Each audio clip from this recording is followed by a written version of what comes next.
Hi అండి. Welcome to our channel Shivareddy Pagadala. ఇక్కడ ప్రతి రాజకీయ పార్టీకి కార్యకర్తలు ఉంటారు, అభిమానులు ఉంటారు. అలాగే వైఎస్ఆర్ పార్టీకి కూడా కార్యకర్తలు ఉన్నారు, అభిమానులు ఉన్నారు. కానీ ఇక్కడ ఒక విచిత్రమైన పరిస్థితి అనమాట ఈ పార్టీది. ఈ పార్టీలో 2 రకాల అభిమానులు ఉన్నారు. ఓకే, మొదటి రకం అందరు పార్టీ లాంటి వాళ్ళు అనమాట. వాళ్ళు ఏం చేస్తారు పాపం, బూత్ లెవెల్లో కింద స్థాయిలో కష్టపడి పని చేస్తుంటారు. ఓకే, అందరిలాగే పార్టీని గ్రౌండ్ లెవెల్లో విపరీతంగా జనాలు గుండెలో నాటడానికి ట్రై చేస్తుంటారు. వాళ్ళ నాయకులు, అభిమానుల నాయకులు, అది రాజశేఖర రెడ్డి గారు అయితేనేమి, ఇంకా జగన్మోహన్ రెడ్డి గారి అయితేనేమి, ఎవరైనా బర్త్డేలు మంచిగా ఫ్లెక్సీలు ఇచ్చి, కేకులు కట్ చేయించి, అందరికీ పెట్టి రకాలుగా మంచిగా చేస్తారు వీళ్ళందరూ. ఇట్లాంటి కార్యకర్తలతోటి ఇటువంటి సమస్య ఉంటుందన్నమాట.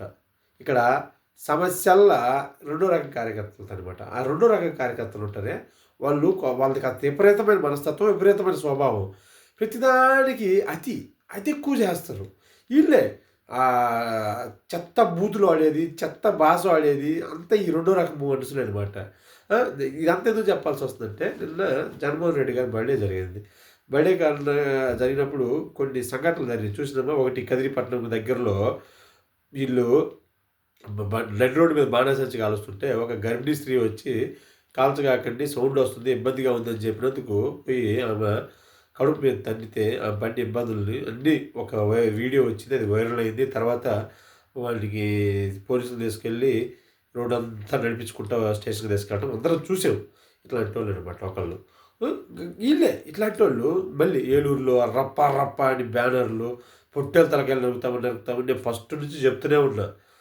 మీరు ఈ రప్ప రప్పాలు చేయటం వల్ల జనాల్లో ఒక రకమైన అలజడి రేగుద్ది, భయం మొదలవుతుంది. మీరంటే ఒక జంగుల్ రాజు అనే భావన పడుతుంది మీది అంటే. నా ఛానల్ స్టార్ట్ చేసినప్పుడు నుంచి చెప్తాను మిమ్మల్ని మానమని. మీరు మానకపోగా ఇంకా అతి చేస్తూ ఉన్నారు. నేను నిన్న కూడా జగన్మోహన్ రెడ్డికి పుట్టినరోజు సందర్భంగా విశేషం చెప్తూ ఒక 2 సూచనలు చేసిన. వాటిలో మెయిన్ ఆయన సైలెంట్గా ఉంటాడు.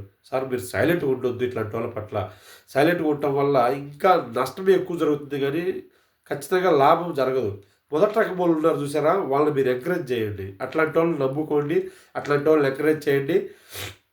వాళ్ళు ఖచ్చితంగా మీ పార్టీని ఉన్నత స్థితికి చేర్చడానికి 100% కృషి చేస్తారు. కానీ ఈ 2వ రకం దరిద్రులు ఉన్నారు చూసినవా, వాళ్ళు మీ ఊరు కానీ మీ కార్యకర్తలు కానీ ఎంత కష్టపడి పని చేసినా వచ్చిన మైలేజ్ అంతా ఇల్లు 1-2 సంఘటనలతోటే పాడు చేస్తారు. సరే, ఇక్కడ కొందరు అనొచ్చు మన ఏపీ పోలీసులు చాలా ఎక్కువ చేస్తున్నారు ప్రతి చిన్నదానికి కూడా అని. అది ఆమె తంటం తప్పు, అది అందరికీ తెలిసింది. సరే, ఈ ఫ్లెక్సీ విషయాల్లో ఎక్కువ చేస్తున్నారు అనుకోవచ్చు. ఆడ తీసేస్తే కూకట్పల్లిలో హైదరాబాదులో అక్కడే ఏపీ పోలీసులు కాదుగా, అక్కడ ఉంది తెలంగాణ పోలీసులేగా. అక్కడ కూడా చేస్తే ఏంది, కేక్ కట్ చేసుకోండి, లేకపోతే ఈ ఫ్లెక్సీలు వేయించుకోండి, వాటి వల్ల ఇబ్బంది లేదు. నానా గోళ్ళ, నానాగా యాగి, నానా అల్లరి చేసి పాస్తుంటుంది, పబ్లిక్ ఇబ్బంది కలిగిస్తుంటుంది. పబ్లిక్ ఇబ్బంది కలగడం వల్ల అక్కడ తెలంగాణ పోలీసులు కూడా ఇన్వాల్వ్ అవ్వాల్సి వచ్చారు. ఇన్వాల్వ్ అయ్యి మిమ్మల్ని లాఠీ చార్జ్ చేసి పంపించేయటం అట్లాంటి ఇదే. ఎందుకు ఇవంతా సెలబ్రేట్ చేసుకోండి. ఖచ్చితంగా నేను సెలబ్రేట్ చేసుకోవద్దని చెప్పట్లేదు. సెలబ్రేట్ చేసుకోండి, చేసుకోవాలి కూడా, అందులో తప్పేం లేదు. కానీ ఇలాంటి సెలబ్రేషన్స్ వద్దు.